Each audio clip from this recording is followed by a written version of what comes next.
Hello મિત્રો, કેમ છો? મોજમાં? તો આવી ગયા આપણે થોરાળે, વરલની બાજુમાં, તાલુકો સિહોર.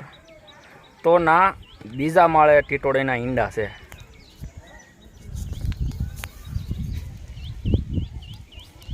આ જુઓ, બીજો માળ છે સ્લેપનો. ને ટીટોડી જો સામે ઉડે છે હો, ટીટોડી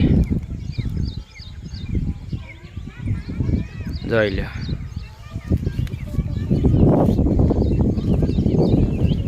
બીજા માળે છે જો અમારે પાણીયાભાઈની ઘેરે જ તેઓ. કેટલા માળ છે વિજયભાઈ? બીજા માળે છે. બોલો, 4 ઈંડા છે ને બધી સાસુ ભોમ જ છે. જોઈ લે.